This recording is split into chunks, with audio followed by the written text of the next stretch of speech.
in that the client's name was Mr. Ghosh. I mean, funnily enough, it is also Mr. Ghosh. But so he basically at some point, Shomitra, who is my boss in Matthew and Ghosh, he kind of got you know impatient. At the end, no one can design for 1.5 years and do the processes over and over again. And he told them that, okay, listen, it's not working out, so why don't you kind of maybe consult some other architect. So this happened maybe 6 months before I put in my papers, and the same clients came back 6 months later saying that no, we loved it while working with you, and we want you to do the project, and we regret what we did before. And at that time, Shomitra basically said that, okay, Gaurav just put in his papers, so we don't want to take it up, but Gaurav put in his papers, so why don't you contact him? And so that basically changed my entire life, honestly speaking. That one thing, I'm extremely grateful to Shomitra for that. And so the clients basically contacted me. This is maybe I had a week more to go in Matthew and Ghosh before I left for Bombay. And so they said, okay, why don't you take up this project? And excited, so, and already also worked on it for 1.5 years. So I took up the project. So that kind of changed the whole thing. So I hung around in Bangalore. I took up this project, and it was, I mean, the reason why I stayed there. So I'll just move on to that. So this is the Ghosh House. This is the project which we worked on for 1.5 years. Of course, since we had already worked on the project for a long time in Matthew and Ghosh, I couldn't, coming out, I couldn't redesign completely. There were certain parts which kind of hung around because of the design processes. And but it started construction pretty soon, and we were on our way, and I was finally like a practicing architect and excited. So the site sits on this beautiful site, which actually is on a hill, and the layout is called Lake View. Funnily enough, with how Bangalore has grown, when we started the project, there was a lake in front of this building, and that's the reason why you had those two blocks sticking out overlooking the lake. By the time we were done with it, the lake had been filled, and people have started construction on it. So and that's why they're actually blocked. There are no windows towards the front anymore. So so this is a 4,800 square foot house which we did, and I'm not going to kind of go into detail with the project. So again, in this project, it was very clear budget was the most important thing. Okay, me and Mr. Ghosh had a love-hate relationship. In fact, at the end, we did go over budget, and he did actually threaten to sue me as well. So so and at this point of time, what I kind of struggled with was quality, because you're on your own, you're young, and you have all these contractors coming in, and you have to basically, he wants it cheap, so you're not going to get a very established contractor. You basically got in someone who's cheap because you don't want to redesign again. So you got in someone cheap and who maybe doesn't have the quality. So but luckily for us, the contractor we found was cheap, and if pushed, he gave us the quality which I wanted, and that was something which eventually it took a while, but eventually that's something which we wanted. So he was happy because, I mean, the costs were low, and I was happy because the standards were maintained. Okay, so this is that house. So what we have in this house is basically what you see on your right is a deck, and below that is a family room. So we've kind of suspended this family room in the middle of the whole house, and a lot of light, a lot of ventilation, and gardens within the house, using split levels to kind of develop this. Okay. So at this point of time, basically, I was in Bangalore. I had moved into a Barsati, okay, in a suburb. This project, I had this project. It was paying me some amount of money, but it wasn't enough to sustain. Of course, I was doing it very cheap. That was another thing. I had no idea what scales of charging and etc. were, and so I had to take up new work. I had to sustain, and so it was actually quite an interesting period in my life, honestly speaking, where I lived in a small Varsati. The skies in Bangalore are beautiful, so it was connected to a terrace, and I spent almost 80% of my time on the terrace.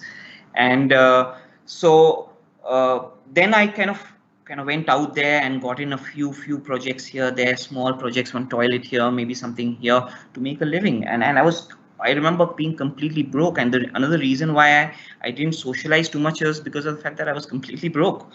But this gave me an opportunity. What it gave me an opportunity was I spent all my time working, even though I had very little work.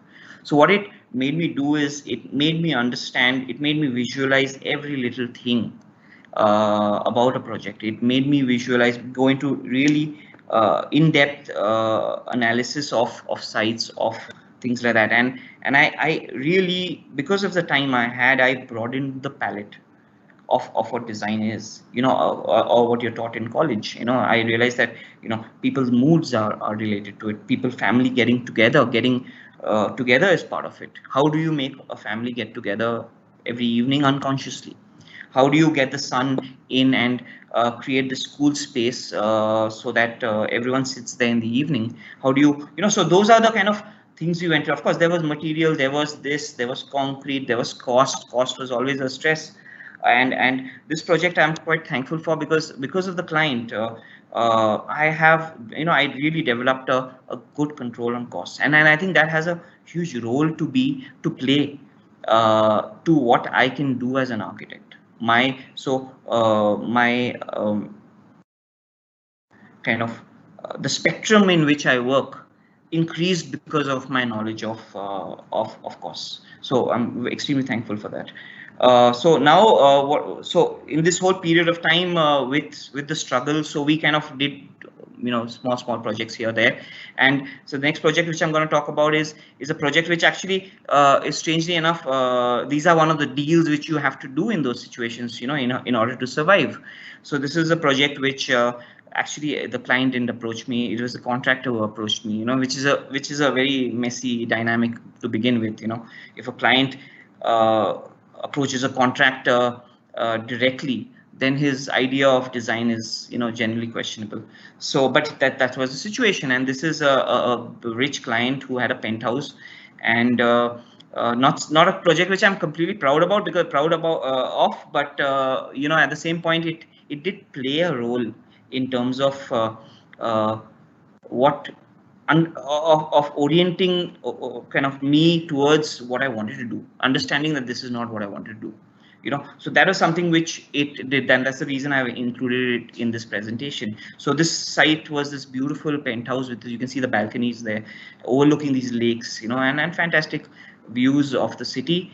And this client was a person who had just gone to the I think he had gone to the UK and come back after studying law, and he had a ton of magazines with him. He had, like, I think he actually showed the contractor these 40 odd magazines, and he wants this like this and that or like that, and it was like a collage. So me coming in firstly, very sneakily, so the contractor got in, like, it's an opportunity for me to do good design, so why don't you design? So it was a loggerhead all the while. So with him, try to convince, and then he would get convinced, and the next day he would come back and say, no, I want the same thing in the photo. So that's basically how it worked. So this is the apartment there.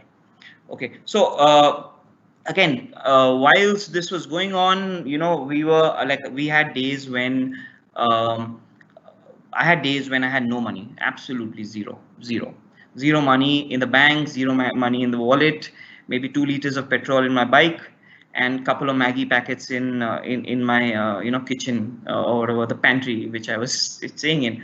And so that was the level. And honestly speaking, I really look back at that time with a lot of fondness, because it kind of builds a character in you, because the only way you survive it is actually to be positive, and it's always worked out. Touch wood, maybe I was lucky, but I never borrowed from my parents. This is a big thing for me. Okay, so it worked out. So this is a project, again, we kind of struck a deal, because we did it for peanuts in terms of so 6 IT people got together, and they bought a piece of land, and they wanted to build 6 apartments. And so this friend of mine somehow got the project and asked me to team up with him. So this is we call it the HRBR apartment, and so it is an exciting project. And and the site was very tight for the requirement, in terms of rules and things like that.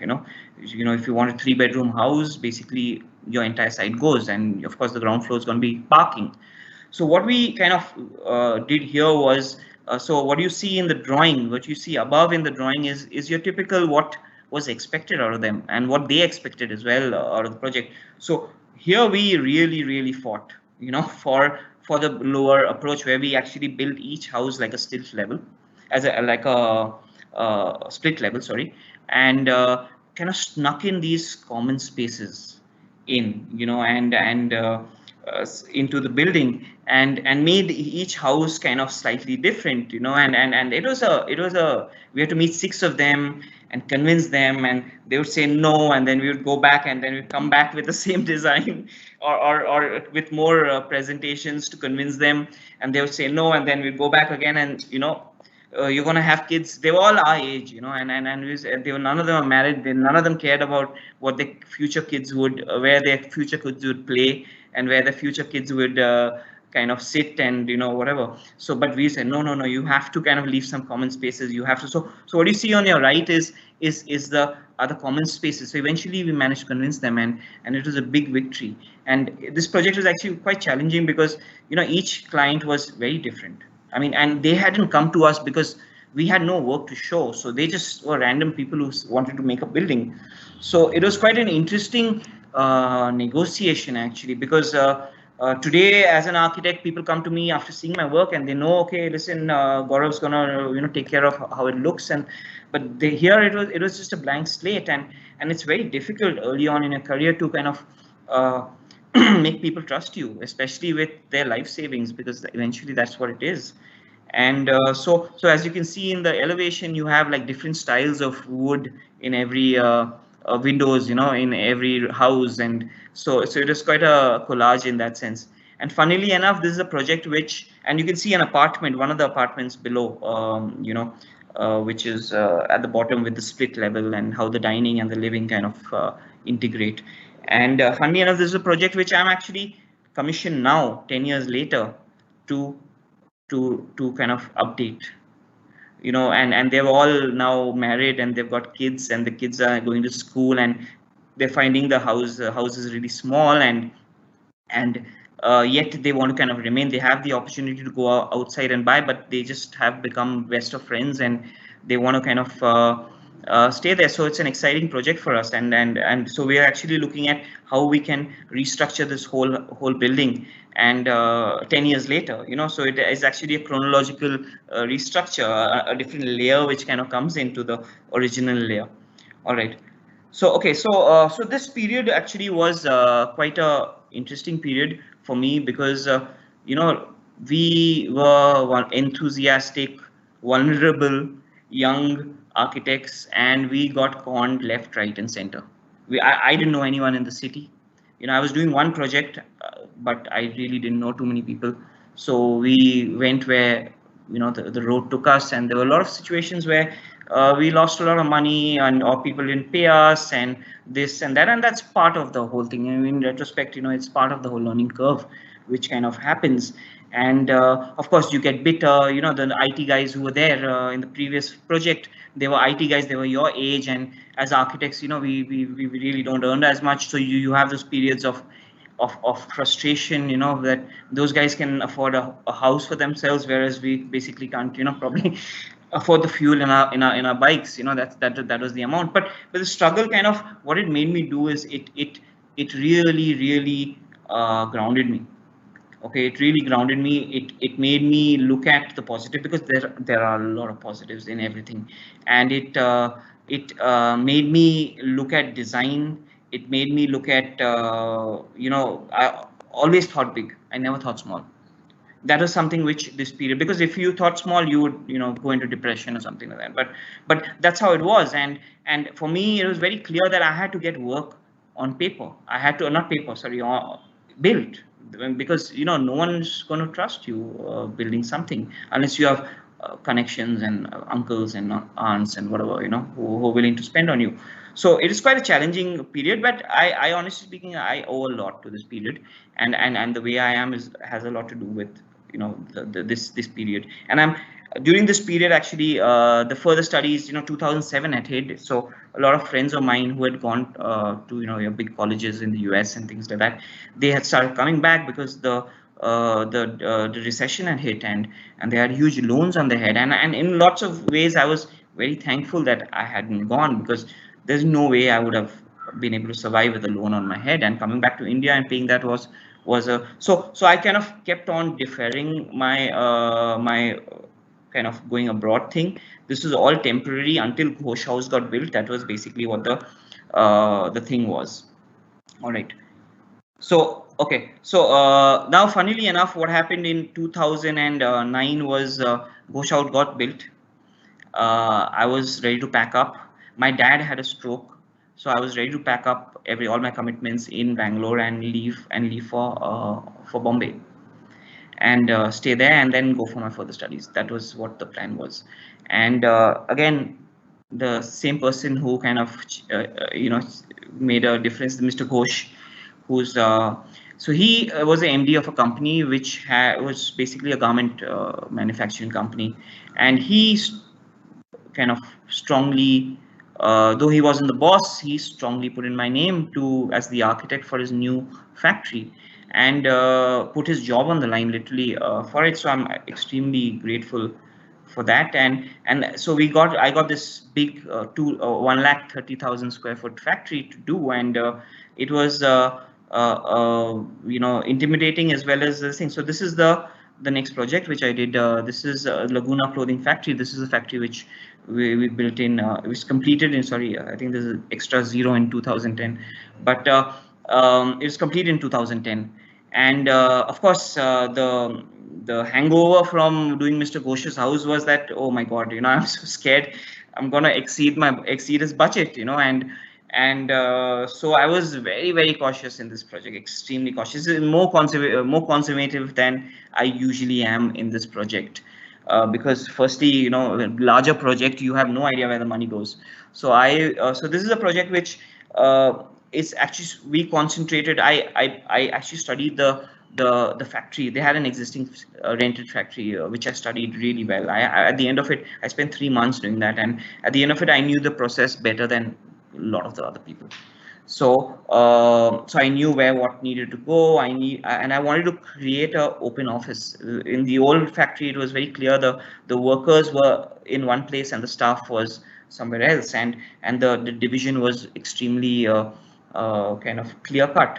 Whereas in this factory, I kind of convinced Mr. Ghosh that listen, we need to make it more open, more democratic, more give. So we had, like, for instance, the creche, the main worker space is the creche, and the medical areas and their kitchen areas and all in the prime areas of the building. So that according to me was the takeaway from this project. In terms of, so of course this project has been gotten a lot of awards for best medium scale factories. But you see the red box, that is another interesting thing. This is something which I do regularly in our practices, is comment.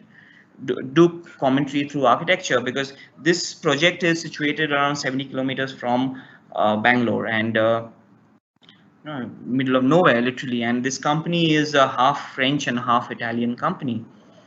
And so suddenly they're building this factory, making the best shirts in the world in the middle of nowhere in Kanakpura. And it just felt like such an accident for me. It's so strange. Global economics at its most strangest, actually. And so the language of the building, the red box, which is actually the most discernible thing, is actually the Italian part of the French Italian part of the building, where you have the boardroom and you have the guest house, which is on top, which is actually the only part where we actually got to spend a little bit of money. And I made that red, and that was volumetrically roughly around 2% of the building. The rest of the building was basically white. And so I cut these windows on it, because as a this thing of the economy, because this whole accident is because of the economy. Everyone's looking at what cost, what this, what that, profit margins, etc., etc. So it was from the diagram below, you'll be able to kind of see the idea of this red box just one day kind of flying away was the way I express this, and that kind of became the bias as well, because you see this building and everyone goes, okay, that's a building with a red box in it, and volumetrically it's also so that was, I wanted to kind of portray that bias also within this whole structure, and and of course the clients knew about it, which is actually good, because I like to talk about these kind of things with clients. So yeah, so this is this is actually the project for which I stayed in Bangalore, and I actually reconciled with the fact that yes, I've got something going on here. I can't go for further studies because my dad is still unwell. It's better for me to be in Bangalore than in in the US, away from him. So if I've got something going here, so let's make it official. So 2010 is roughly the time when I said, okay, there's a practice now. Okay, so now in these 4 years of practice, and I had a few big projects as well, and a lot of things kind of came to me. Firstly, I was still alone. I was still just managing to sustain myself. Even to the factory. I upgraded from my kinetic Honda into a ESD. That was the the amount I could kind of afford. Of course, we were doing projects. Which much lower than what we should have charged, but that's something which we did. At the end of the day, if you have to work, you have to kind of do that. And so I'd kind of learned. I'd built a few projects. I had a few projects. I dealt with big scale, small itty bitty scales, everything. And I kind of, okay, now that I'm practicing, what do I need to do? The first thing which I said, I need to build up a portfolio. That was the biggest thing, because the way I work, and the amount of time it's okay if you're a one-man show, you can sustain, but as soon as you get a little bigger, okay, it just doesn't work. And so the only way you can kind of reach a level where you can ask for more fees is where a practice which I wanted to practice could happen, small scale practice. So where you do 5-6 projects and you concentrate on them and do them really well. So this was something which I was very clear about. And another thing which I was very clear about is I gave myself I gave myself a long leash in terms of my ambitions. I remember this is roughly when I was 26, 27, and I told myself, okay, at 40, let's get back to me. If you're surviving till you're 40, then it's okay. And then maybe people have heard of you a little bit, etc., etc. That's it. That's the only expectation I gave myself, nothing more. And then that, I think, reduced a lot of angst, because it's a tough process. There's a lot of complaining, there's a lot of this, there's a lot of you not getting your money, there's a lot of all of that stuff which happens in architecture, and so just predicting, giving yourself, okay, by the time you're 40, kind of have reached somewhere. And I also realized why 40, because firstly I'm starting from scratch. It's a slow process, and the slow process, I love the slow process. I loved living my projects. I lived each and every project. My emotions are attached. The reason I'm kind of talking about this right now is because if I presented it as end products, okay, the context of the design would really kind of be missed, and because for me it's so much more. It is this intrinsic process of life, of circumstance, of questions, of disappointments, all of that. So that's where I kind of I loved it, even though we had so much of time, but I just loved being uncomfortable. I really liked being uncomfortable. I liked exploring myself with all of these challenges coming in. And so that was something which, I did. So I also gave myself that, don't be conservative. This is a project, like the reason I kind of, when we go back to this project, to the Laguna project, I always look at it and I say, okay, I was really conservative. I had so much more I could do, even with the cost restraints, because at that point I was equipped to do more. And so I kind of said, okay, no, don't make mistakes, go all out, because at the end, growth for me was about maximizing your circumstance. Usually the trajectory of an architectural practice is such that you have very little freedom right at the start, and as you kind of establish and showcase yourself and show that you're capable, you start getting more and more freedom. And funnily enough, what most practices end up doing is once they reach the level where a client comes and says that, okay, listen, I want you to do the project, and you have all the freedom and to do it. They've reached a scale where they really can't do anything anymore, because it's just so big. It's become established, becomes a factory, and so I didn't want to kind of do that. I was very clear on that. I didn't want to kind of create. I wanted to feel all my projects. I wanted to be close to all of them, and I wanted to almost like an artist. How an artist is close to his art. I wanted to be close to everything I did, and also another belief system that what you feel is what your design is at the end of the day, and that's something I really believe in, and that's something which I still believe in very strongly. Is that what you feel? If you want to do something really well, and if you're interested, and if you are to think, you will get something beautiful. Yes, maybe you might not have the skill at the start to do it, and maybe you'll realize that, and you'll develop your skill and do it. But the most important thing is you wanting to do well. When I hire people in my office, the first thing I see is how much they want to do a good job. Because again, that is seen. If they're not interested, no matter how talented they are, if they're arrogant, then they will not be able to do anything good. It won't happen. All right. So now basically we were in a better off stage. We had a few projects, and so now few projects. I'm not saying I was rolling in projects, but at the same point I had a few projects which came up, and with the what I just talked about, those kind of thing, I went ahead with these projects. Okay, so this is a project. Actually, it's an interior kind of renovation project. This is in Bangalore, and it's in a Crawford Market equivalent area of Bangalore. So it's very crowded, and these are buildings are like maybe under rent control and really not looked after.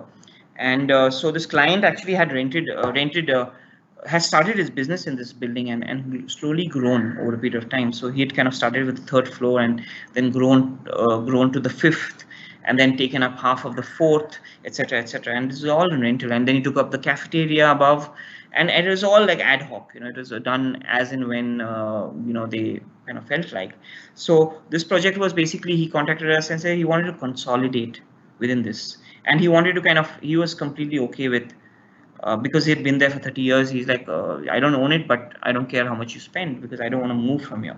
So this is actually quite an interesting project, because we actually proposed kind of breaking the slabs and connecting all the floors together. Not much, we didn't have too much area. This is not a very big project. So create these small cutouts, get in some light from top, use the kind of the land, the areas which they have to maximize the oneness of the office, and his office, kind of the half of the fourth floor which you can see there, his office kind of came in there. He was, he had view of the fourth floor as well as the third floor, sorry, the fifth floor as well as the third floor. So it was this kind of challenging project, to get built, because they were still working while we were constructing. That was a big challenge. But at the same point, we had a lot of challenges. We had rains, we had water coming in, we had calls at 2 o'clock in the night and things like that. But this is the mode I was in. I didn't really care. I wanted to maximize. People, even contractors, getting contractors to do this kind of work is extremely difficult. But take up the challenge. We took up the challenge, did it, and it was quite a success. And he was also extremely appreciative of the project. So yeah, I'll just go to the next one. Okay, so this is actually a very interesting project, though I'm not very fond of the project in that sense, but it's a very important project for me. I'll tell you why. So the clients in this case, they're an elderly couple, extremely nice people, extremely, one of our favorite clients for sure. They basically, the husband had seen me kind of do some small job somewhere, and he said, you have to kind of do my toilets. He said, I want to redo my toilets of this existing house. The existing house was this old 80s building with these, you can see the sloping roof, and half of Bangalore is full of these kind of buildings. And so he called me up and basically said that I want to do the toilets of my house. And like, toilets are a pain to get made. There's so much complication for such little work, and there was nothing wrong with him, honestly speaking. So I told him that why do you want to break something which is fix something which is not broken? So please, don't do it, leave it, it's a lot of pain, so please don't do it. And then 6 months later he calls me and he says that, listen, I've already broken the toilet, so now you have to come and do it.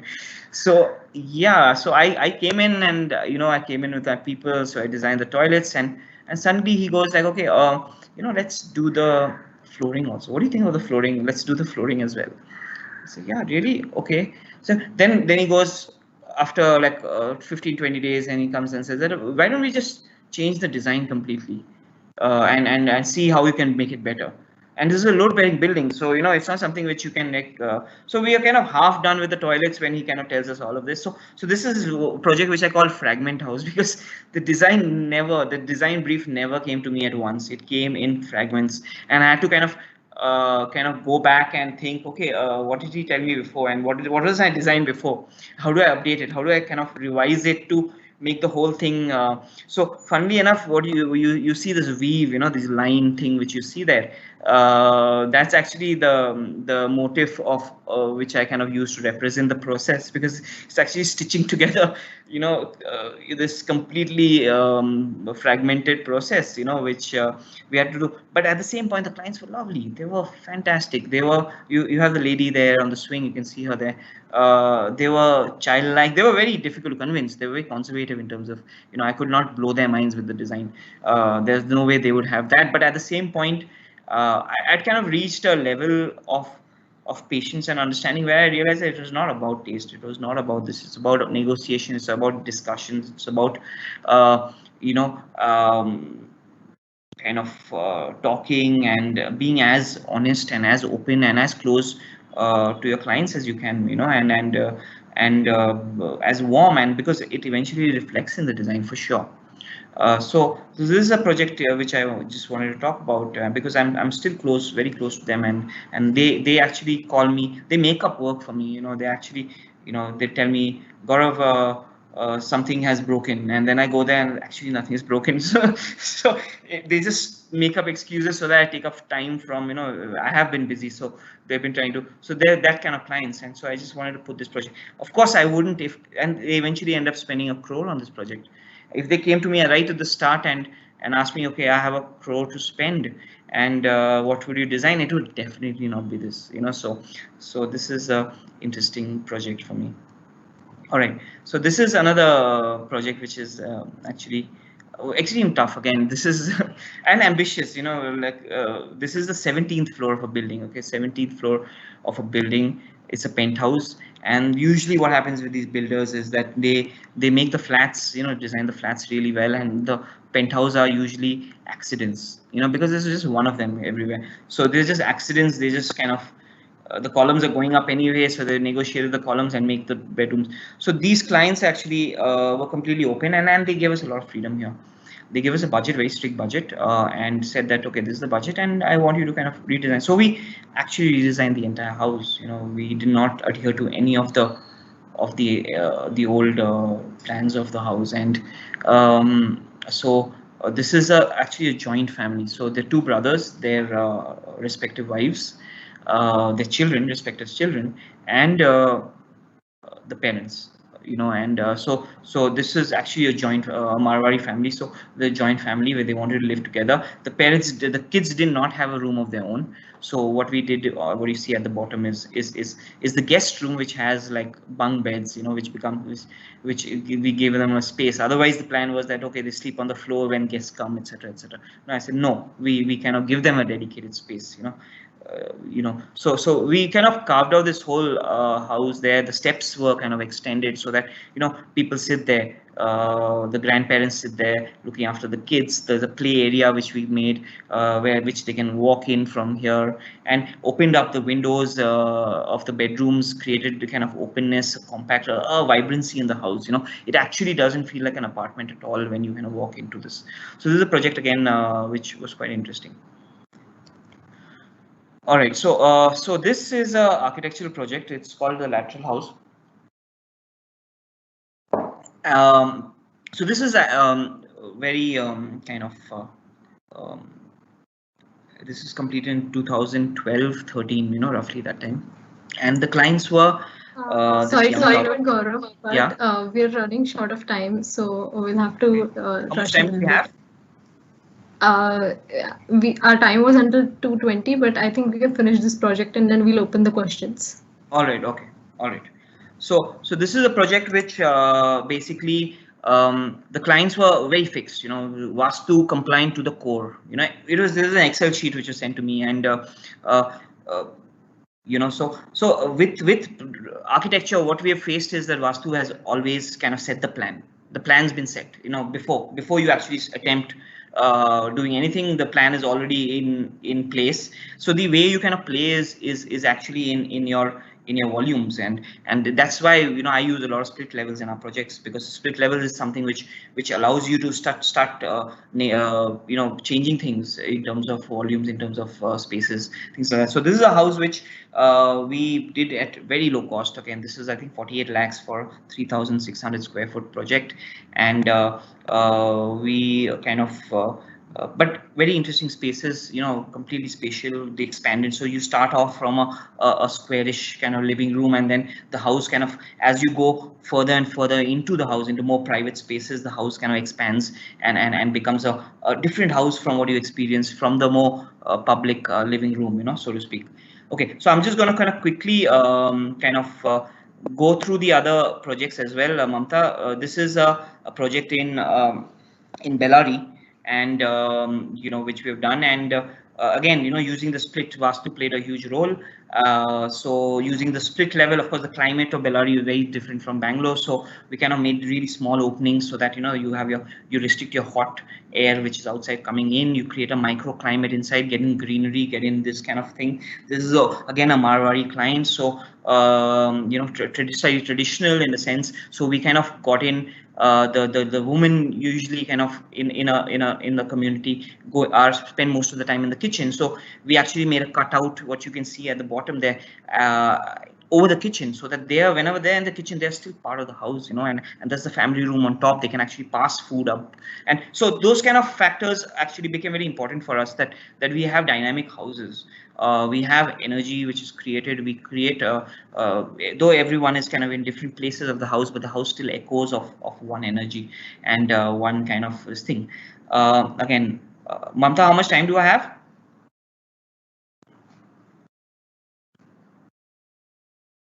Are you there? Okay. So this is another project, again, a quick one. This is actually, we have not published yet. It's a very interesting but extremely challenging project. We actually lost a lot of money doing this, but at the same point of time, it was quite a, not only about the money, it was a laborious project. It was a complex project. We chose the wrong contractors and had to do things, renovation, and but at the end the project has come out beautifully. We kind of broke an existing load-bearing building and restructured it.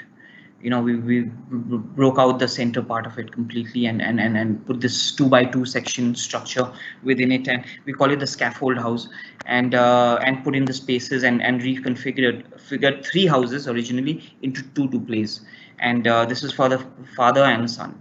Okay, so this is also a very interesting project. Of course, we learned a lot from this, because but even when you make mistakes, it took 3.5 years, and a lot of pain, a lot of angst, a lot of anger as well. I'm not ashamed to say, within the whole process. But at the end of the day, when you look back, you should, like, it makes me want to be even more ambitious with my design. I want to push more. It doesn't, at no point does it, because that's what got me through the whole process. The fact that I pushed. If this was a very regular kind of project and the contractor has screwed up, it would have not been worth it. But so that's something which we truly believe in, is to push and make something which is really nice. Okay, this is a project again on the house. Okay, which is in Bangalore, again very similar in terms of the spacing. The problems which we have in these houses is the fact that the Vastu comes in and your positions are basically completely taken, and how we kind of use levels to create interesting spaces, how to create merge levels, create a home, use the levels to get in light, ventilation. Also in Bangalore, people build edge to edge, and you can't really rely on their sites for too much light and ventilation. So what we do here is actually create literally environments within it, where they're completely self-sustaining in terms of privacy, in terms of everything, and these are kind of houses which we are slowly getting into because of the problems which we're facing. Okay, this is another house which we've kind of done, and yeah, Mamta? Yeah, Gaurav. Can we? I mean, we're going to Yeah, have yeah, to. Yeah. Yeah. So uh, can we open up for questions then, Gaurav? sure. Yeah. Yeah. Madhura, go ahead. Yeah, I'll go ahead and ask a few questions. We'll quickly take them. That we have few in the chat box. Sure. So there is one that says, in the case of the Bhopal gas tragedy project, you said you replaced the infected soil with the fresh one. I was interested in knowing what exactly did you plan to do with the infected part, because wherever it would go, it would end up poisoning the land. No, so what we did is we did not replace the existing earth. What we did is we had this, we isolated the existing earth and put new earth on top of it. Okay, and we did it in such a way where the water which touches the, because the cleanup apparently would cost some $40 billion or something like that, and that's the reason why the government of India didn't do it. Okay, so it was a problem, in the sense that it was just huge problem which they just wanted to ignore by having this commissioning this project. It was very clear that they wanted to ignore it, and so what we did is we actually created another layer, and we did not let the water go into that earth, so that the people who access that water are not contaminated with the water. So we actually created a different layer on top of this before we put in this design. Okay, great. We have another one which says, so did you join Matthew and Ghosh just after you graduated from KRVIA? Did you feel better working in the firm or freelancing? Do you feel like it's better to do masters first and then dive into the market? Okay, so I'll be honest. I'm going to give my personal opinion here. Okay, it's not everyone's opinion for sure. See, I did fellowship after my after passing out of KRVIA, and I did it because everyone was doing it, and honestly speaking, I was really bad at it. Okay, I was not a researcher by any means. I'm an emotional person. I have a terrible memory. I'm not someone who kind of buries myself in that kind of stuff. And of course, researchers will disagree with me, because there is actually, my idea of research would be very small with that description. But at the same point of time, so I was doing this fellowship for 1.5 years, and I didn't want to do it, and I was not good at it, and I was so it made me think, it really made me think whether I want to go for, because there's so much peer pressure at the time when you leave college. Your friends doing this and your students doing that, and everyone's kind of got these plans, but there's very little introspection, and that's something which I really suggest everyone do before you go for further studies, because you have to be very sure of what you want to do.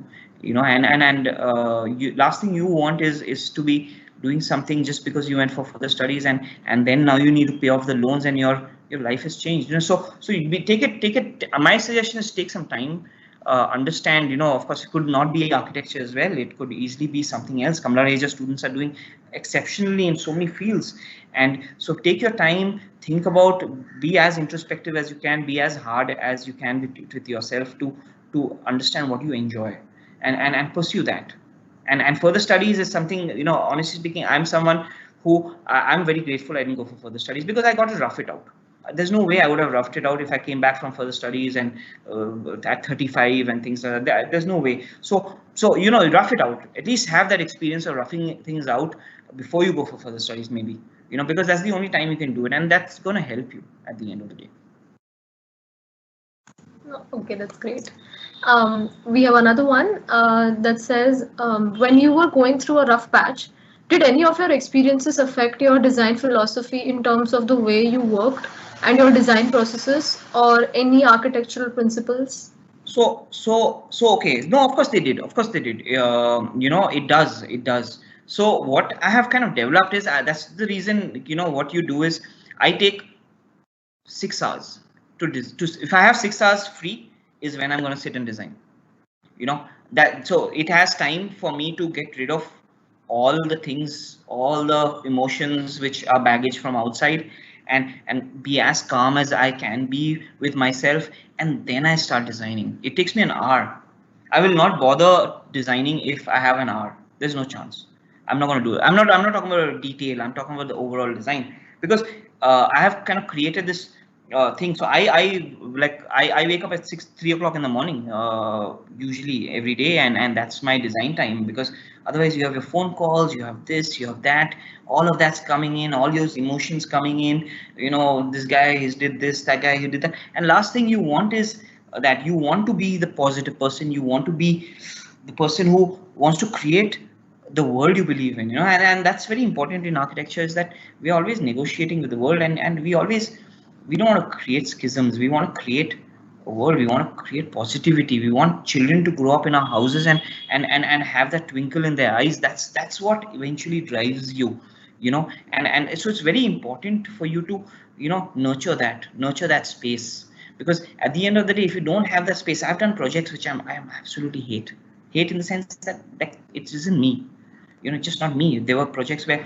I've done a project where the client was absolutely didn't trust anyone, forget me, anyone, and just was a complete, there was no conversation. It was, he was lying to me all the time, and it was frustrating, and you know, and I just don't like that project at all, because all of that went into the design, and you know, and so for me it's very important that you nurture your space as a designer, because it's also the same space where you kind of, which you haunt if you want to kind of become a better person. So it's the same space. So I really feel that, you know, take that time to sit and design, to make sure that you're the only way you can kind of do good work consistently is when you deal with all the problems and let it kind of settle before you design. Yeah. Okay. That was also very inspiring. Another one, the last one that we'll take for today. You mentioned dealing with parts of the industry and how you didn't get paid fairly and or not taken seriously. Do you advise for younger architects who may have to deal with this in the future? See, my advice is basically, okay, this is my advice again, because you know, everything's happening so fast today, and you know, just take your time. It takes time. See, at the end, you set standards. I've set a standard. I took things slow. That standard is in my blood. There's no way now, after 15 years or 18 years, that I will let that standard go. So you guys have to take it slow, take it, you know, do one project, feel your projects, keep it proximal to you yourself, feel your practice through your existence, and then reach a standard. You know, don't be in a hurry to expand and grow, and these are all things which have been fed to us. At the end of the day, you know, architecture doesn't need to be that way. That's all I'm trying to say. So my suggestion is take your time and and do things well, do things you enjoy, do things well. It'll automatically work out, and believe in yourself. That's very important. It's tough. It's tougher today than it was ever for me. I'll tell you that. It's far tougher, but it's also lot easier also in lots of ways. So. Okay, thank you so much for joining in with us today. I'm sure it was really inspiring for most of us, especially because we could connect on like entering that world soon. So thanks a lot. It was really amazing to have you today. Completely my pleasure. It is absolutely pleasure to be part of KRVIA in whatever way I can. You know, I'm indebted to the institution for everything. You know, and complete pleasure. Thank you.